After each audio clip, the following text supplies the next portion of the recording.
When people started to use the railways for holidays and for recreation, it opened up a new type of industry, tourism. The idea that people would travel to marvel at the natural and man-made structures goes back to at least 1630. However, things really took off as people found it easier to travel. Cornwall, in effect, has it all. Fantastic beaches, great food, wonderful weather, and an air of the mystic.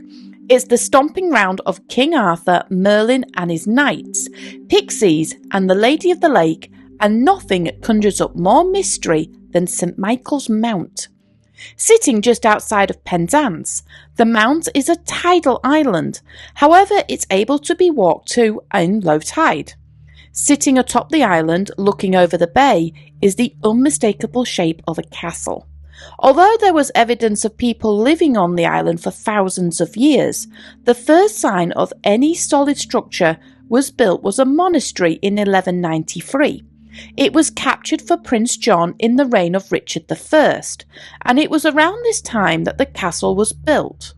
The mount was then passed through owners and royalty either by capturing it or as a gift. Eventually, in 1659, the St Alban family purchased the mount and castle, and it has remained in the same family ever since. But while living on a tidal island might be an introvert's dream, practically it does present some large challenges.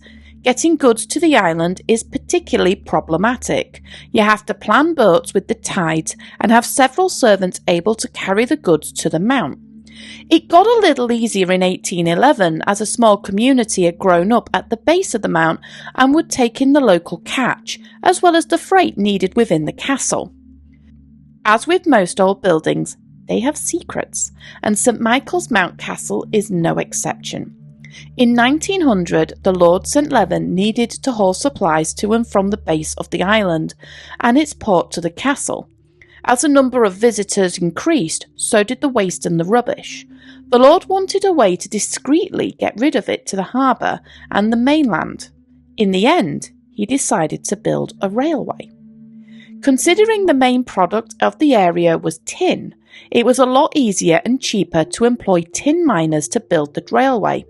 The route, although less than a mile long, would not be easy.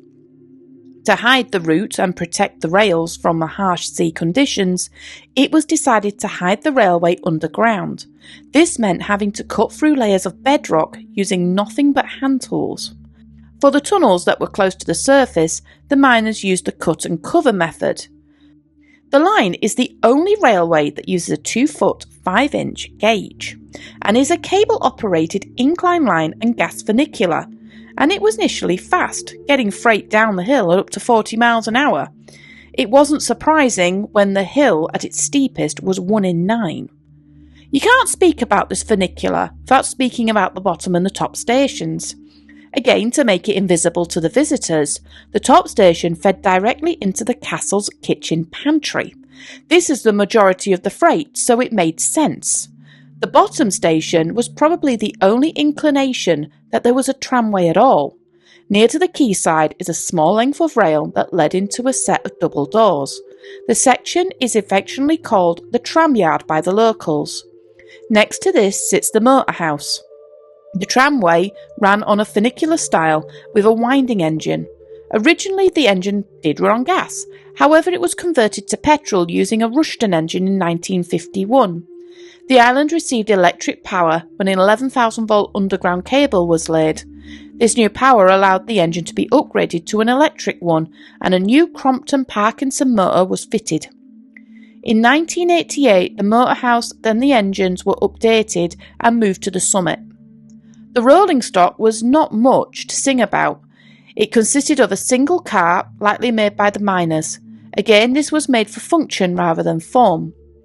Because the tunnel had varying slopes, this did cause additional stress on the cables, and prior to the changes made in 1988, cable snags and slips were common, and it wasn't unheard of the wagon smashing through the doors at the bottom, even winding up on more than one occasion in the drink. The rolling stock has since been upgraded and now looks more like a trunk. The wagon is provided and is made locally. The funicular has always been designed and used for freight, but during the Second World War, a plan was proposed to make the funicular a passenger line. However, the plans were quickly shelved due to safety and the claustrophobia in the tunnels. If anything went wrong, there wasn't any fail-safe and there was no escape. Due to this, staff having an impromptu ride was also strictly forbidden. However, there has been local rumours that some staff have done it for a dare. Even through everything, the railway changes and the changes in regulations, this is one railway that has barely changed at all. The route is the same. The rails, thanks to them being covered, are the very same rails that were laid by the miners over 100 years ago.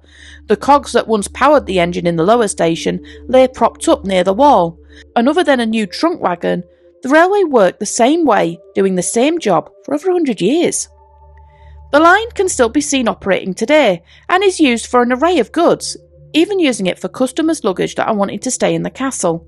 It takes just under 3 minutes to get the freight up to the top station, completely unseen, leaving you to take in the long way up to the castle while savouring the view all along the way.